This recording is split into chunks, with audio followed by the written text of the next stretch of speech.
All they have to do is find out where they're going and head there. So what's the beef with residents then? Well, some of the residents are probably upset because maybe they like things the way they are. Maybe they're distrustful of new things. Yeah. So, and this EMT firefighter thing is an interesting conversation, because somebody calls 911 and says, "Oh my goodness, my neighbor's having a heart attack." Yeah.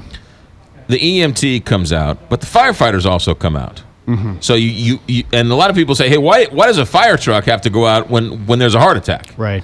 Right. And then the EMT, there are drivers, and then there are EMTers, if you will, right? Right. There's paramedics, firefighters, and there's EMT. Right. The fire department, they have all the firefighters are cross-trained as paramedics, so they can all operate as an ambulance driver.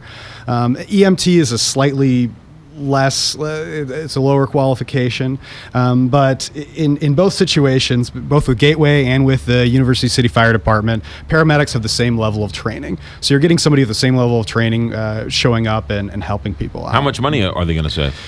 Somewhere between $500,000 and $800,000. Right. It depends on how you do the math and how you look at the pensions. Well, that's good, because now this University City residents are going to get that money back. Well, yeah, eventually Tongue in cheek. Well, maybe they'll spend. I'm not sure how the budget works, but it looks to be that's about half of the fire ambulance service budget. So right. So it's a significant cost savings. I know David Stokes is a University City resident, and the article in the newspaper had all these residents complaining, but one David Stokes resident said he was thrilled for it. Yeah, I think there may have been a couple people who spoke in favor of it. Okay. Right. Yeah. It'll be now. Because there are shared services among cities. How does this affect that? All right, the mutual aid. The mutual aid will still be in place. So if something happens, and Clayton can then help out U City, right, and U City can still help out and so Clayton, Gateway can still help out Clayton. I'm not sure how that all works. Right. I know that this isn't the first city in the region to do this. Right. There's a number of cities.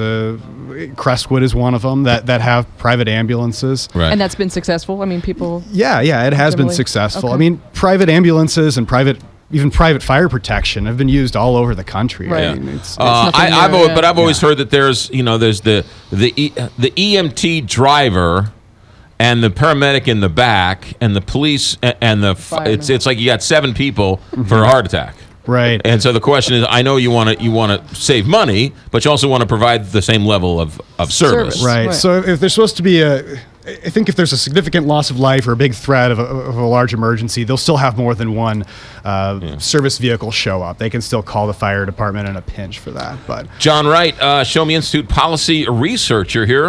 Where's David Stokes? Do we know? I'm not sure where he is. He's in a bunker somewhere. MIA. There you go. John, thanks for coming in. Thank you. Thank you, John. 840 here, Big 550 KTRS. I hope you took Johnny Londoff's advice over the weekend, went over there.